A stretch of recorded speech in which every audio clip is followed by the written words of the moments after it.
berasal dari perempuan yang memakai ilmu pirunduk. Sandah ini pernah menggemparkan kalsel tepatnya di salah satu beberapa desa pada tahun 2007-an. Beberapa orang lelaki berusia awal 30-an terlihat sedang mencari dua sesuatu di area Pahuman atau biasa disebut sawah. Mereka memakai senter di kepala dan membawa peralatan seperti wadah berukuran sedang yang memiliki tutup di atasnya. Wadah itu diikatkan pada pinggang mereka. "Aku dapat lagi, kamu gimana Han?" tanya Hamli pada Johan yang berada beberapa meter di sebelahnya. "Aku baru dapat 1 ekor, jawab Johan seraya memperlihatkan wadah yang tergantung di pinggangnya. 1 ekor katak yang masih hidup ada di dalam wadah tersebut. "Kamu ke sana saja, posisi kita jangan terlalu dekat," ujar Hamli pada Johan yang semakin mendekat ke arahnya. Langkah Johan terhenti. Ia melihat ke sekeliling Pahuman, yang dimana teman-temannya tersebar di segala penjuru Pahuman. "Aduh, gimana mau mencari katak, kalau begini, mereka banyak sekali." Akhirnya Johan memilih untuk pergi ke Pahumaan yang berada di sebelah. Pahumaan itu terpisah oleh kebun pohon jeruk yang berjejer di perbatasan sawah. Di situ Johan mendapatkan katak yang lumayan banyak. Ia tersenyum kegirangan saat melihat ke dalam wadahnya yang sudah hampir penuh. "Johan, pulang yuk," ujar Hamli sembari mengarahkan senternya pada Johan. "Kalian duluan saja, aku nanti saja," jawab Johan yang masih asik memburu katak-katak tersebut. Hamli dan yang lain pulang lebih dulu, meninggalkan Johan seorang diri di Pahumaan itu. Default text. Raut wajah mereka tampak cerah, dikarenakan hasil tangkapan mereka yang sangat memuaskan. Katak-katak yang mereka dapatkan di malam itu akan dijual di keesokan harinya. "Sudah penuh nih, tapi kataknya masih banyak. Di mana lagi aku menaruhnya? Kalau ku masukkan ke plastik, nanti kataknya mati. Lebih baik aku pulang saja. Besok malam aku akan bawa beberapa wadah," gumam Johan. Johan pulang melewati barisan kebun rumbia sambil bernyanyi-nyanyi riang. Namun beberapa saat kemudian, langkahnya terhenti. Kala ia melihat seseorang dari arah depan tampak seperti sedang berjalan ke arahnya. Di saat yang bersamaan senter di kepalanya mendadak mati. Yang membuat Johan tidak bisa melihat siapa orang yang sedang menuju ke arahnya itu. "Kamu siapa? Kenapa tidak memakai senter?" tanya Johan saat orang itu yang sudah beberapa meter ada di hadapannya. Orang itu menjawab pertanyaan Johan dengan suara yang aneh. Suaranya yang keluar seperti terhalang oleh sesuatu di mulutnya. Johan menelan liurnya yang mendadak terasa keluh. Lah baru sadar kalau apa yang ada di hadapannya tersebut bukanlah manusia, melainkan hantu. Belum sempat lari, kaki Johan langsung terasa lemas dan gemetar. Kepalanya pun mendadak pusing. Alhasil Johan tak sadarkan diri di jalan setapak, yang kiri kanannya hanya kebun rumbia dan Pahumaan.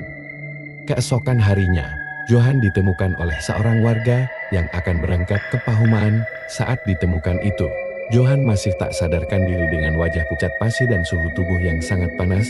Johan mengalami sakit selama 3 hari lamanya. Awalnya Johan dikira kena gigit ular ataupun bisa murmura, namun tidak ada bekas gigitan ataupun luka sambur-mura di tubuhnya. "Kamu kenapa sebenarnya Han?" tanya Hamli pada saat menjenguk Johan yang sudah mulai sehat. Dengan terbata-bata, Johan menceritakan yang terjadi pada malam itu pada Hamli dan beberapa orang yang ikut serta menjenguknya. "Dia berbicara tidak jelas," ujar Johan. "Hantu itu namanya, dulu guluku juga pernah didatangi hantu. Katanya memang tidak jelas bicaranya apa," ujar Rahmat. Gulu adalah panggilan bagi anak kedua dalam bahasa Banjar.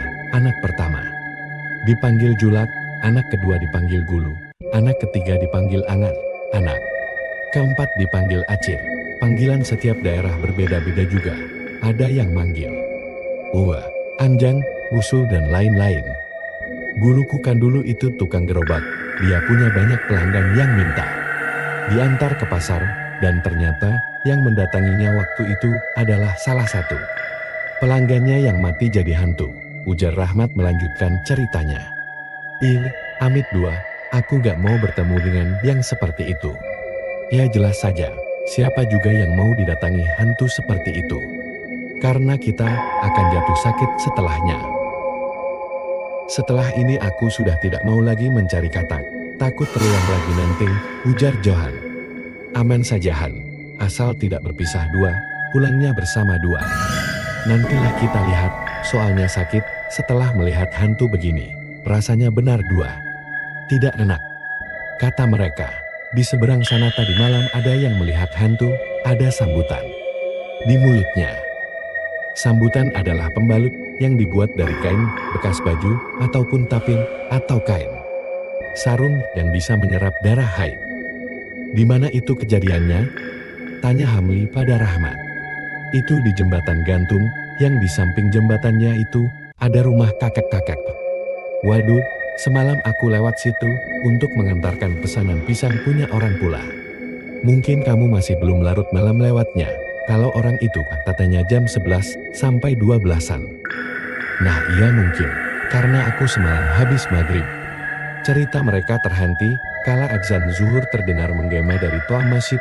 Malam itu, Hamli, Johan, Rahmat, dan Pulah kembali berangkat untuk mencari katak di Pahuman. Mereka berempat berjanji untuk tidak berpencar satu sama lain. Di jalanan desa, tampak sunyi sekali. Biasanya jam 2 segitu masih banyak pemuda-pemuda yang nongkrong-nongkrong di Prius Kambing. Tapi semenjak hantu yang tidak diketahui dari mana datangnya itu muncul, desa mereka jadi sunyi. Johan dan kawan-kawannya saling berpandangan satu sama lain ketika mereka mulai memasuki jalan setapak ke Pahuman. Jangan ada yang saling meninggalkan ya, mati bersama dua, sakit pun bersama dua. Jangan sampai kita meninggalkan teman, ujar Hamli. Mengulang perjanjian mereka sebelum berangkat tadi. Namun baru setengah jalan, tiba dua Rahmat yang berjalan di belakang langsung berlari tanpa memberitahu ada apa pada ketiga temannya. Bungul, bungul, umpat ketiga temannya ikut berlari mengejar Rahmat yang sudah semakin jauh. Nafas mereka ngos-ngosan ketika sampai di jalanan desa. Kamu kenapa sebenarnya, Mat? Anu, itu tadi aku merasa seperti ada yang berbisik di telingaku. Sungguh terlalu kau ini, Mat. Kami lari mengejarmu. Kami idra ada hantu, ujar Hamli kesal. Alhasil mereka berempat tidak jadi pergi ke Pahumaan dan memutuskan pulang ke rumah masing-masing untuk tidur saja. Saat melewati rumah Pak RT, mereka melihat ada beberapa orang sedang mengobrol di sana. Rupanya orang dua itu dan Pak RT sedang membicarakan tentang hantu Sanda yang sedang gencar duanya meneror desa. Tidak diketahui hantu Sanda itu berasal dari mana. Yang pasti hantu itu dikirim orang ke desa mereka, kata Pak RT. Mungkin hantu itu sudah membuat gempar di desa asalnya, sehingga oleh orang dua berilmu, hantu itu dikirim ke desa lain. Tidak bisa begini, kalau dibiarkan kasihan, kita tidak bisa mencari nafkah. Kampung jadi sepi, padahal biasanya kampung kita ini ramai, sambung pula. Lalu bagaimana caranya kita menjauhkan hantu itu? Tanya Johan. Nah itu masalahnya, kita tidak tahu hantu itu siapa, namanya siapa, orang mana, makanya susah kalau mau dijauhkan. Kita cari-cari informasinya dulu. Barangkali kalian punya keluarga yang tinggal di kampung-kampung lain, mungkin saja hantu ini dari sana. Bodoh sekali keluarganya, kenapa hantu seperti itu dikirim ke kampung orang, sakit karena melihat hantu itu benar-benar tidak enak, ujar Johan. Hantu Sandah itu biasanya ingin meminta maaf pada suaminya, ini berarti mungkin saja suaminya yang menyuruh orang agar hantu istrinya itu tidak mendatanginya lagi. Lakinya ini yang patut kita cari, ujar Hamli. Iya benar, sahut yang lainnya membenarkan. Kata keponakanku yang beristri orang di sana mengatakan, kalau baru dua ini orang-orang di sana juga sedang ribut. Ribut masalah apa? Tanya Ramli pada bayi. Masalah apa lagi memangnya? Ya masalah Sandah itu. Apa benar ceritamu ini Johan? Bujur. Kalau begitu, kita lapor RT saja. Biar beliau yang ke desa sana. Setelah melapor dan ditelusuri kebenarannya, akhirnya Pak RT, Pak Kades, dan juga orang paling tua di desa itu pun bermusyawarah bersama warga untuk mengambil keputusan. Dan kemudian, yang ditugaskan untuk menemui si suami dari hantu Sandah itu adalah Pak RT dan juga orang paling tua di desa tersebut. Saat mereka tiba di rumah si suami dari hantu Sandah tersebut, mereka tidak langsung dipertemukan dengan lelaki itu. Kalau masalah si Ida itu, saya kami segenap keluarga dari bekas suaminya ini tidak akan pernah memaafkan dia. Biarkan dia kesakitan atau apapun di sana, biar saja. Pokoknya kami tidak mau memaafkan, ujar seorang wanita berusia awal 50 tahunan pada Pak RT. Itu tuh tasarah buan ikam aja sabujurnya, cuma amun kawalawan kawal, jangan di ugah akan hantunya tuh kasana kamari, kasihan orang kampung kami kada kawa. Bagawian dapatnya. Mendengar ucapan Pak RT itu, wanita yang lebih muda, mungkin usia awal 30-an, mulai berbicara. Bapak ingin melihat kakak saya? Tanya wanita itu. Pak RT mengangguk. Lalu beliau diajak ke sebuah kamar. Di dalam kamar itu, terlihat seorang laki-laki berusia 40-an tengah duduk di ujung ranjang dengan mata nanar menatap sebuah foto pernikahan. Wajah lelaki itu terlihat sendu dan layu. Pak RT mencoba untuk menyapanya. Namun sepertinya orang itu seakan tidak bisa lagi mendengar apa-apa. Tiba-tiba ia menangis sesenggukan. Sambil terus memanggil nama Idau, wanita tadi langsung memberikan kain putih kecil pada lelaki itu. Lalu olehnya dicium sampai ia tertawa-tawa. Itu kain penutup wajah jenazah kan? Tanya Pak RT. Diam, setelah Kak Ida meninggal, Kak Usup jadi seperti ini. Dia menangis di siang hari, dan saat malam dia akan tertawa sepanjang malam, oleh orang yang paham. Katanya Kak Ida sudah melakukan ilmu hitam sejenis pirundu, untuk membuat Kak Usup bertekuk lutut padanya. Dulu, kehidupan rumah tangga Kak Usup dan Kak Ida baik-baik saja. Kak Usup adalah orang yang baik, taat beribadah, dan juga senang menolong orang lain. Tapi Kak Ida kurang suka dengan sifat Kak Usup ini, sampai-sampai mereka terus bertengkar hanya karena Kak Usup lama di masjid, atau terlalu baik pada orang dan memberikan hutangan tanpa bunga ke orang-orang. Pernah juga Kak Ida mengancam ingin bercerai jika Kak Usup masih melakukan hal-hal yang tidak Kak Ida sukai. Pada saat itu, memang Kak Usup ikut apa kata Kak Ida. Tapi Kak Ida keterlaluan, dia memberikan hutang berbunga tinggi pada orang-orang. Dan tidak segan-segan menyita pahumaan orang itu sebagai pengganti atas hutang yang dia berikan. Almarhumah ibu kami marah pada Kak Usup dan menyuruh Kak Usup untuk menceraikan Kak Ida. Karena menurut ibu, apa yang dilakukan Kak Ida sudah sangat keterlaluan dan mempermalukan keluarga kami. Terutama Kak Usup. Awalnya Kak Usup tidak mau. Tapi semakin hari, kelakuan Kak Ida semakin menjadi. Orang-orang terus membicarakan tentang Kak Usup yang tidak bisa mendidik istri dan lain-lain. Saat itu kami seperti mandi di dalam kotoran Pak. Kemana kami pergi di situ orang mencibir. Karena tidak tahan lagi, akhirnya Kak Usup menjatuhkan talak satu pada Kak Ida, dan semuanya berawal dari situ. Setelahnya Kak Ida memohon-mohon untuk rujuk kembali, dan berjanji untuk memperbaiki diri. Tapi setelah mereka rujuk, Kak Ida membawa Kak Usup jauh dari kami. Karena mengira kamilah yang menghasut Kak Usup untuk menceraikannya, Kak Ida membawa Kak Usup pindah ke sini, desa tempat tinggal Kak Ida. Karena sudah jauh dari pengawasan kami, Kak Usup perlahan-lahan mulai berubah. Dia menjadi seperti bukan dirinya lagi. Lanjut nanti ponakan. Dia tidak lagi peduli pada kami, pada ibu, bahkan ketika salah satu dari kami datang ke sini, Kak Usup tidak dibiarkan menemui kami. Hanya Kak Ida yang keluar rumah. Itu pun untuk meminta kami pergi dan mengingatkan kami untuk tidak lagi menemui Kak Usup. Lanjut nanti ponakan. Dia tidak lagi peduli pada kami, pada ibu, bahkan ketika salah satu dari kami datang ke sini, Kak Usup tidak dibiarkan menemui kami. Hanya Kak Ida yang keluar rumah. Itu pun untuk meminta kami pergi dan mengingatkan kami untuk tidak lagi menemui Kak Usup. Cerita wanita itu terhenti. Ia menatap Usup yang masih duduk sambil menciumi kain putih bekas penutup wajah jenazah istrinya tersebut. Apa tidak sebaiknya kakakmu ini dibawa ke orang yang mungkin paham dengan ilmu pirunduk itu? Jadi maksudnya supaya kakakmu ini sembuh dan bisa hidup normal seperti sedia kala. Begitu juga dengan kakak iparmu. Mungkin setelah dimaafkan, dia akan pergi dengan tenang, ujar Pak RT. Wanita itu menarik nafas panjang. Sudah Pak, sudah pernah kami bawa, dan menurut orang yang membantu menyembuhkan kakak saya ini, pirunduk yang diberikan sudah menyatu dengan darah Kak Usup, sehingga sangat sulit untuk membuangnya. Sekarang kami cuma bisa pasrah Pak. Kami sudah tidak tahu harus bagaimana. Pak RT terdiam. Kalau begitu, dicoba dulu untuk membiarkan kakakmu ini bertemu dengan hantunya si Ida. Mungkin saja dengan begitu mereka bisa sama-sama tenang dengan saling memaafkan dan saling mengikhlaskan. Kalau semisal itu dilakukan, saya rasa warga di sini tidak akan setuju, dan sejujurnya yang memindahkan hantu Kak Ida itu bukan kami, melainkan warga desa yang sempat diganggu oleh hantu itu. Kami kesini pun karena ingin menjemput Kak Kusup sepeninggal Kak Ida. Tapi saat kami sampai di sini, Kak Kusup sudah seperti ini. Begini saja, bagaimana kalau kakakmu ini kita bawa ke desa kami?